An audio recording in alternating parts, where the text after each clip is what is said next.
Hi there, my fellow noobs. Another episode of the date methods is here. Today we are going to have a look at the static methods of the date object.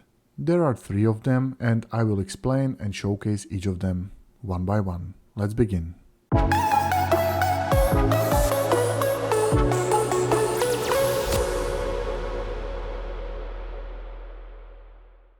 The first static method is called now, and it returns the number of milliseconds elapsed since January 1st, 1970, midnight UTC.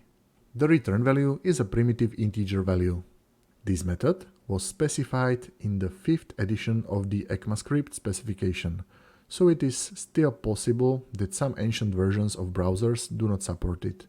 Although I believe you will not encounter such a case, but if you somehow do, you can simply override the issue by using the non-static method of getTime. Let's see some examples of this static method now.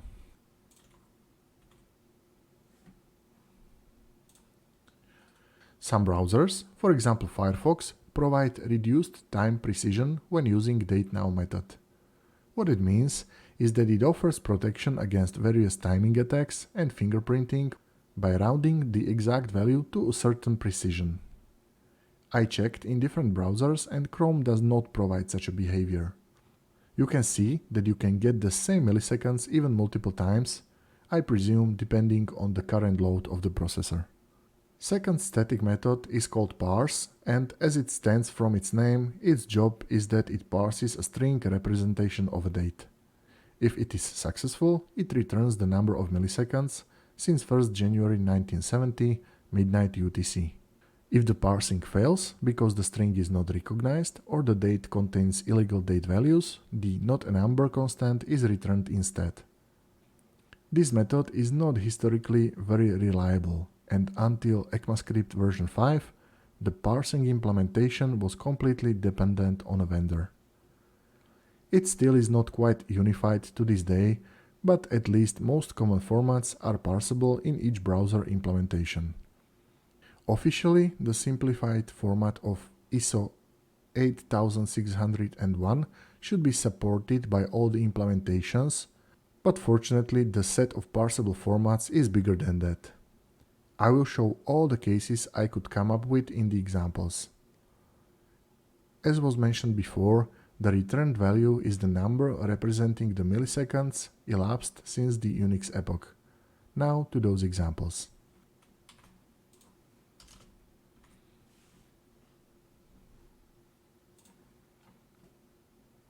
I divided all the formats that can be parsed into 3 groups.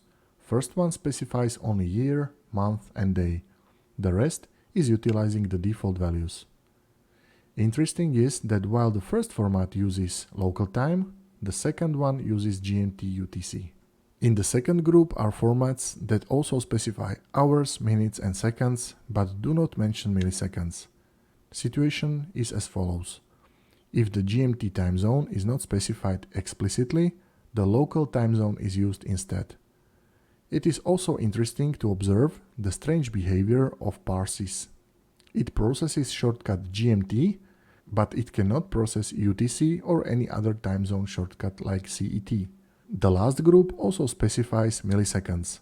The UTC or rather GMT time zone can be specified in at least 2 different ways. We can either use standard universal +00:00 or we can use the shortcut Z. And that's that about the static method parse. The last method is the UTC method, which accepts parameters similar to the date constructor, but treats them as UTC. It returns the number of milliseconds since Unix epoch. The UTC method behaves exactly like the date constructor even when processing year values from range between 0 and 99. Hint, it processes them as if you typed in values from range 1900 to 1999. Let's see some examples and I will tell you something more about this method afterwards.